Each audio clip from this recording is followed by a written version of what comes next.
Talking with Words.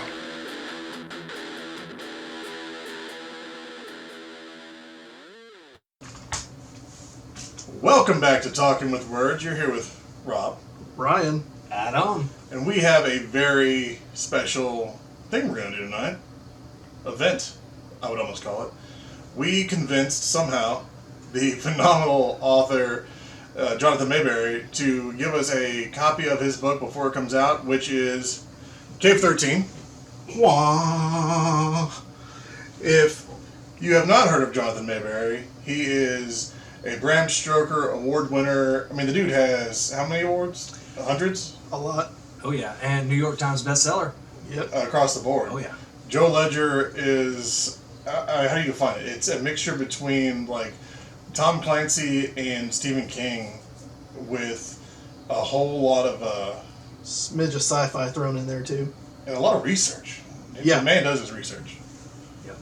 And he has, did we count how many Joe Ledger books there are? Because he's got short stories, he's got however many novels, and it went from the DMS, which was for 12, I think, and then it became, let me slow down. Rogue Team International. RTI. Yes. It started off with Department of Military Sciences, and lately it is now Rogue Team International.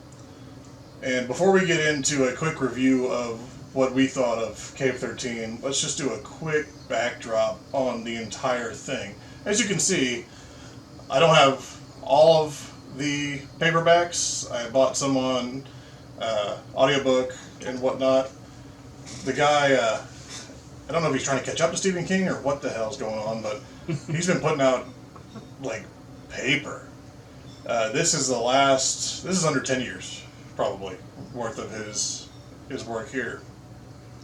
And he started with a basic, I wouldn't say basic actually, a zombie book, Patient Zero. Anything but basic. Yeah, Not traditional zombies. I took it back. And worked his way through, what did we say? He went through zombies, vampires, gene manipulation, cloning, AI, aliens, war machines, touches of H.P. Lovecraft, mind control, Time weaponized travel diseases. stuff at one point. Yeah. And he's also doing a little bit of the universe building, because Joe Ledger, which is the protagonist of these books, appears in almost all of his other books. We talked about that, Adam, with the flash forward in the Lovecraft one, where he appears on the school bus. Yep. What was it? Which Kagan or is- the Deep Pines? Deep Silence. Well, that one's actually from Dead of Night, Right. Dead of Night. but in also the Deep Silence novels, Deep Silence, Malcolm Crowe mentions that he knows a guy. Oh, you're talking about the Pine Deep trilogy? Yeah, and that one as well. Because we have Ink that came out, last year? 2 years ago? Two. So Yes. he's building his universe. So aside from the Joe Ledger series of books, which we have mostly here, there's also the Pine Deep trilogy. I think, are they in there as well? There's a couple of them over there, yeah.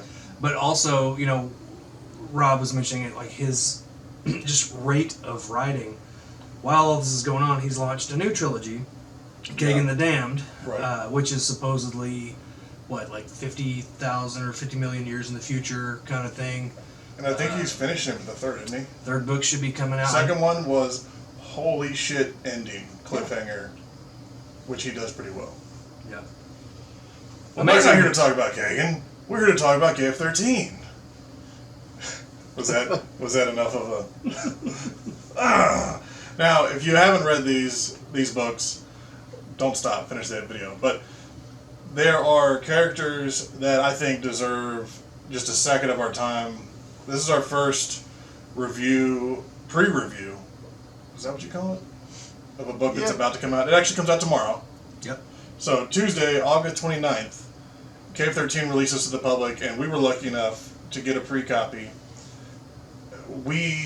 I think Ryan, more than anybody, did a quick study on all of them. Have you read them all? Oh yeah. Yeah. In the last 18 months, I've gone through the entire Joe Ledger book. Holy shit. Yeah, the whole Joe Ledger series. oddly enough, I started with Rage and Relentless And you worked from your way. way back And when. went back. And then I started back over at Patient Zero. Yeah. I went through all of them, but Rob hooked me after he told me about Patient Zero, and I gave it a shot. And then the second book in the series is called Dragon Factory, and after reading that one, I was hooked by the guild. Like it was just off to the races after that. And I didn't realize how recently when I started, because I've been reading them. I think I got in at book 3 or 4 because I read the first 3 books. I read about a book a week, so I got to the 3rd and 4th book and I was like, oh, I'm caught up. Shit. But he started writing originally nonfiction, fighting martial arts books. martial arts wasn't it? books. Yeah. Which, if you read any of his other books, they totally translate that into some of the best action sequences of this generation of writing, in my opinion. I know Adam and I have talked about this a lot, how he writes badass action sequences because he knows what he's talking about. Like, it's one of those things that, okay, I know this, so I'm going to make this as good as I can, and he crushes. They're really Action technical. sequences. They're a lot more technical than a lot of other books I've read from an action standpoint, just how detailed and specific it is. Well, Which is refreshing. They're visual. Like while you're reading, he'll mention things like he pivots on the ball of his feet and is able to slam the dagger down into the guy's artery in his leg, and you're like, I'm visualizing that, and that can be a hard thing to write, and he's just a fantastic job of it. Yeah, it seems like he has no problem Yeah. just knocking it out. So, before we get into Cave 13, I did want to ask, and I'm also going to go through some of the best characters of the books. What would be like one of your favorite fights in the Joe Ledger series, and all of you've read? Adam, I'll start with you. Oh man, Joe versus I think Rafael Santoro. The first one? I think so. That one is amazing, but it's not only just the fights. They're visceral. They're amazing. Maberry always writes Joe how he kind of like pushes himself to his physical limits, and those Santoro fights are freaking awesome. And I'm not gonna lie, this is a little spoiler territory, but like sometimes they go a little unfinished, and now we've got a little manhunt in the next book. I'm not gonna tell you which ones. Go read it for yourself. But that makes it even more key. It makes it more amazing. And it becomes like a hunt. Like, I'm going to finish this. And it becomes like personal for not only Joe, but for the villain. And it's awesome. It's super cool. But there are also non-action sequences that Joe does. I can't spoiler that, but let's just say Joe goes to some places that a good hero does not need to go. He's well-rounded. Yeah. Yeah. I mean, the Santoro fights are really good. They're very vivid. Honestly, I think my 2 favorite fights were at the beginning of Patient Zero. One, where he's fighting a zombie and doesn't realize he's fighting a zombie until he's, on kill number 3 for the same guy. 3 lethal. Yeah, three lethal moves. And the guy just keeps on coming. And then the fight that positions him as team lead of the first team. Oh, yeah. With the new, who's going to be the lead, but they don't know it. Oh, they stick him in a room and they're like, you guys got 2 minutes, let's figure this out. Yeah, and he figures it out pretty quick. He figures it out real quick, and just, I mean, the I'm not going to say the fight scene is amazing, but the dialogue and everything that happens around that fight is really entertaining, because the fight itself is only about 45 seconds. Well, what comes out of that fight, too, is, he's like, okay, you're team lead. He's like, okay, cool. All right, so where's my team? And the reply is, you just kicked all their those ass. guys that you just beat the shit out of. And so that's not a good start. I mean, that also gives us Bunny and Top, which are phenomenal characters. And they reference it in Cave 13. They still go back and reference that first fight in the briefing room or whatever it was. I'm not there yet. Awesome.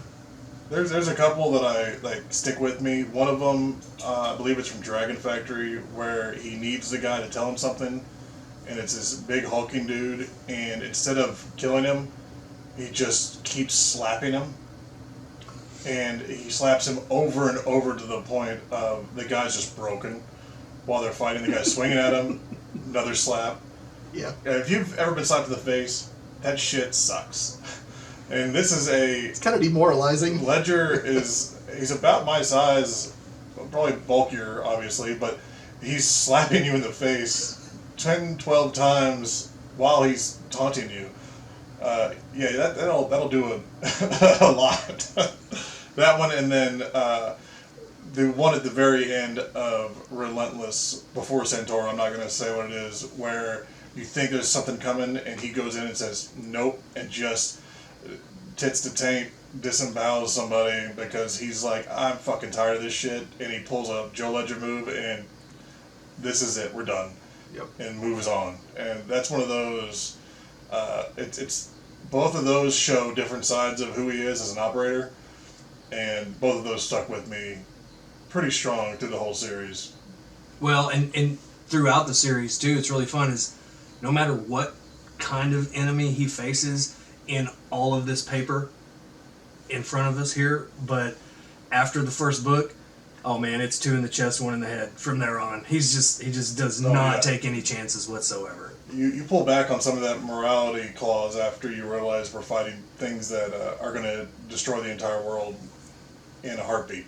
Well, and if it gets out, the stakes are a little higher. Yeah, and I don't know if you're one who next you want to talk about, but that's a good lead in for Rudy.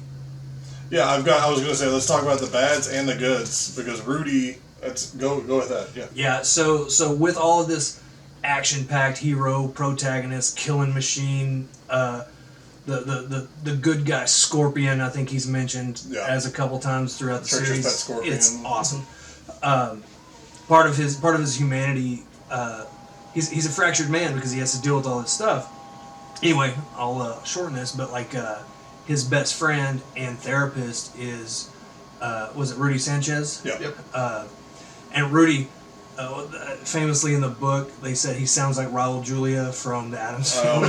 Yes. And the audiobook reader, if you do audiobooks, does a fantastic job. By the way, also the audiobooks for these, Ray Porter. Ray Porter is a man. Genius. Fantastic. Yeah. Amazing. 12 stars out of 5. But he does Rudy really well. We're good at math here. But he always grounds Joe. What's the statement that's always gets said? It's violence tends to leave a mark, whether it's justified or not. So he always has Rudy to talk to. So our crazy animalistic protagonist does have like the best friend Shrink. Which is something you don't see. Like Tom Clancy, they don't talk about going to see the Shrink and shit like that. Yeah, and it's his best buddy. It's super unique to this series, and it's so well done. And he dives into it pretty deep in some of the books. Yeah. Especially when, I mean, if you go through some of the shit that Joe Ledger goes through in this sci-fi militarized series, you're gonna be fucked up. And the fact that he takes the time to do that is something that I don't see in really any other series that I can think of to the degree that he does it. He takes the time. Yeah, and I think Maberry's been on record saying that, you know, part of where that comes from is in his research. He's got a lot of friends that have seen a lot of combat time and do have PTSD in it, and it obviously has made a mark on them, so he created a really, really great character for that. Absolutely. And then, I mean, you want to talk about Church for a second? You take the cue on that one. Alright, so Church is this guy that developed the entire department that these books are about. The DMS is the original Department of Military Sciences. Then it kicks over to RTI, which is Rogue Team International. We don't know, we assume for the most part that he's human, but this is a cold, calculated motherfucker. And we also know that when he goes into a fight, you pretty much can't beat him.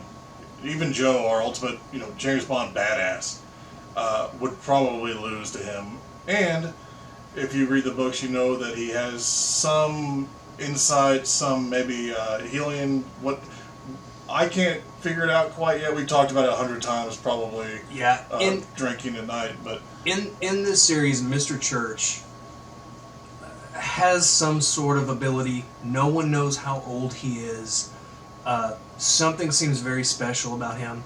I mean, with all of this paper in front of us on the table, look at all that information. How many pages are there? How much information? How much world building, character building? And we still don't know that much about him. Yeah. And that's what makes him fun. He's an enigma. He's a mystery. He's the M. But he's a badass. But he's an M that goes out and kicks the shit out of people and heals from gunshots in 3 days. Yeah. And everybody is all in the books. They're always like, I thought he'd be dead.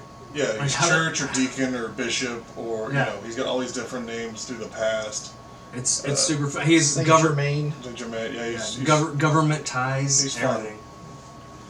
So let's talk about some of the big bads. If you start at the beginning, my favorite is still Sebastian Galt. He was insane in all the right ways. I loved him. That's an early bad guy. We got Vox. You got Hardcore Bolton, which is Kuga. Yep. These bad guys are not just your... There are some that I want to make money. I want to switch this so the stock market flips. But then you have the ones that are like, hey, let's kill everyone, because then the people that are the cream of the crop will rise and shit like that. And everyone has a different niche. It's not just bank robbers, which I like a lot. And you've got people like the ultimate bad Nicodemus, which we assume is some sort of godlike, a Loki type creature. Is Nicodemus Lovecraftian? Like, is there something in H.P. Lovecraft that goes into that? Because I get that vibe. Because like an elder god type of thing. Well, it's because he's used him, and we teased Kagan the Damned trilogy earlier as well. Spoilers. This character also shows up in like that series. Yeah. I'm not giving too much away there, but like, so it makes us question, what the fuck? He reminds me, if you're a Stephen King fan, of Randall Flagg, Man in Black. He's got that kind of like trickster. Loki, he just is that kind of like, dude just keeps turning up and he keeps playing the game. And maybe that's his whole purpose. We don't know. We haven't figured that out yet. He's kind of the dark opposite of Church. Yeah, a lot of the time. And Church seems to be him and Lilith, which is one of the other good, the white, I guess, side of this. Yeah, Mothers of the Fallen. They both know him from however long ago. We don't know. And the interesting part about, Rob mentioned earlier with these books span, like you said, what? Aliens, vampires, robots, like all this shit. Yeah. We start to look at, is immortality a thing in these books? It makes you question. And again, Maberry does such a good job of keeping a lot of these things. Like, he tells us what we need to hear, but he doesn't tell us what we want to hear. Yeah, he's tight-lipped. He's tight-lipped on a lot of these these classified characters. So it brings about a mystique that just makes you want to read the next book. Speaking of, yeah, Cave 13, it comes out tomorrow. This is the third book in the RTI series after Ledger and Church and the team have switched over to Rogue Team International. This, in my opinion, gets a high grade for what they do with the characters and the action, because it's that level of insanity that you want from a Joe Ledger book, the level of action you want from a Joe Ledger book. They also include some of the smaller characters and give them their own time. Toys has some time in this book that you haven't seen on this level before. that's a great character. Yeah, Toys is fun. Yeah, we didn't mention him yet, but Toys is a fantastic kind of a... Started off Again, we don't want to go too far into spoiler territory, but let's just say he was one of the turn. Yeah. He's got a... He started out pretty shitty, but he's kind of made some strides to go back to the good guys. He was on the Sebastian Galt Hugo Box side of things there for a book or five. Yeah. Maybe 12. I don't know. Yeah. Maybe 9 or 10. Toys is awesome. Yeah. But you also have, again, Church comes out, and this book feels more like Church is advancing toward the enemy as opposed to reacting, especially at the end. I don't know if you agree with that. It feels like he's actually deciding, I'm going to go after this. Yeah. Usually, the way Church developed his team is when a doomsday event is initiated by these villains, we react. In this one, once you kind of have the initial startup, he kind of just takes the reins off everything. He's like, go stop this shit. I mean, at one point he straight calls it out. He's like, all right, team, we've been reactive up to this point. We need to start being proactive for all these unknown. It feels like it's building up to something bigger. Well, and right. And I haven't made it all the way through the book yet, so that's awesome to hear. Yeah. But I also think that that's part of the reason they formed RTI in the first place. Like they left the Department of Military Sciences Take that next step to form Rogue Team International, because that was like their mission statement was, we're tired of the red tape and reactionary developments. We would rather go hunting. Yeah. And that's one of like Church's phrases through all these books is happy hunting. Happy hunting. Yeah. He always says that. So no, that's awesome to hear. So yeah, RTI can do in an hour what the government takes 3 months to do. Yeah. Yeah. And I think, we don't want to go too long on 13, because if you're a Ledger fan, you're gonna read it. Read it. I think the actions there, you've got some of those insane, crazy moments of what the fuck's going on. He takes the time to build it up. I think the only thing that I thought could have been a little bit better in this one is he took a lot of time with the scrolls to build that up, which he always takes time to build that backstory. Easy, I'm in the middle of that. How right those now. things work. I'm not telling you anything. But he took quite a bit of time to work through that, and the reveal you got fairly early from the first bit or the second bit, but it's not something that is going to make me stop from reading it 2 or 3 more times. I mean, it's one of those things. He's a little long-winded in that backside of how these got discovered, where they came from, all that, because he does the history, he does the research. I was gonna say he did a whole bunch to tie in all the cultural and religious aspects of the scrolls and everything kind of surrounding it, which is a little different from some of the other books. It doesn't usually go into that much. He went into a lot of detail On the culture and the religion piece, which is cool. But let me ask you something here. We just came off of, so the previous 2 books were Rage and Relentless, which were a fucking roller coaster ride. Those were 2 fantastic books that were just balls to the wall. So as an individual book, K-13, maybe it seems like it's a little slow, but upon reread, would this just be like a very, very optimal? Like maybe from Maberry's perspective, Relentless. This is that pause that he needs to reset, retool for the next adventure. Well, it does. K-13 starts roughly a year after the end of Relentless, and so there's a little building of, like I said, that proactive piece of it, and Joe getting back into the field because he's been out of the field for a while from his episodes. Relentless episode. We'll leave it at that. Relentless. Yeah. So it's just building him up a little bit. Man, just those. What was the last 3? Was it Deep Silence, Rage, and Relentless? Yeah. Those were just banger after banger after banger. Like those are wonderful books. And they were fast. They're hit. Everything is, we have to do this right now or else we're fucked. And I'm not going to spoil too much, but there's a fucking mech suit in one of them. It kicks ass. Woo, Iron Man! I don't want to go into too much detail with K-13. I think it was done really, really well. It's another stack on, another star onMayberry's scarf. I don't know. Where do you put stars? Where do you put stars? His board. Fuck, I don't know. What am I saying? It's solid. It's amazing. I have not read a Maberry book that I have not liked, and Truth. this is in the top echelon. He's writing at his prime, and the guy, he's got like 4 more books coming out in the next 6 months, something like that. Yeah, he's a machine. He said I saw something online. He said he had one due in like the end of this week or next week or something. He had a rough draft copy of one. Oh no, that's No, the Kagan. no. That's the third Kagan. Yep, that's it. Well, another fun thing with this book series as well is he'll do small books, small stories in between that fall in between these novels. Yeah.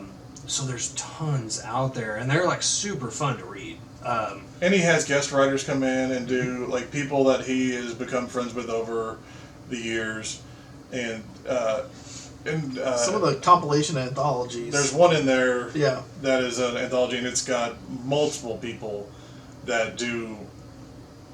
They take Ledger and they just run with it in their world, and it's fun to read. It's a totally different side. He's done V Wars. I just lent out. I don't have V Wars. He did that.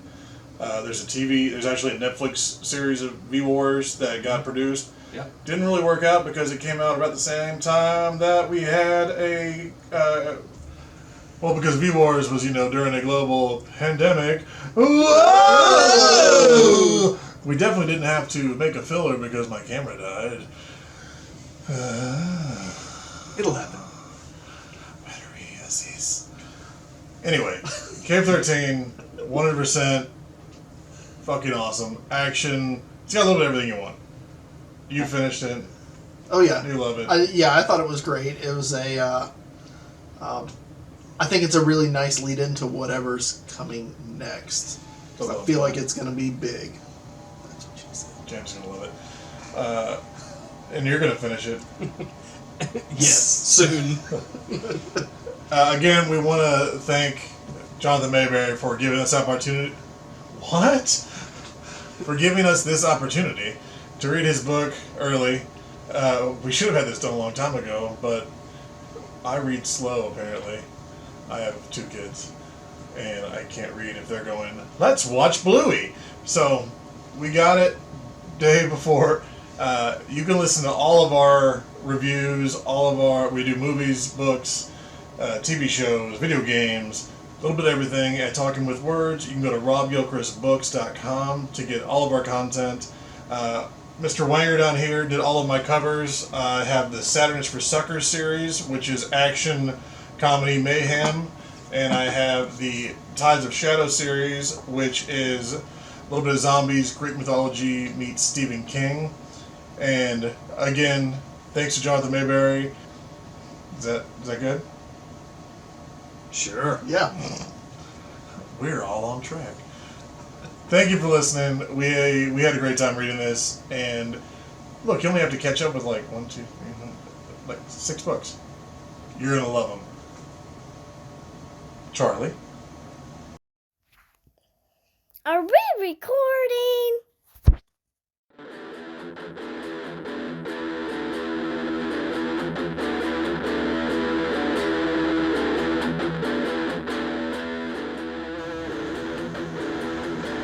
Anything else we want to say there before? I think we're good. I just want to cut it down. Yeah. No, I think we're good. I was trying to read if you wanted to keep going or Hold on a just second. be like, no. Is the camera still on? That's James's favorite part. Oh, he's gonna be so sad he missed this. Good pod, good video.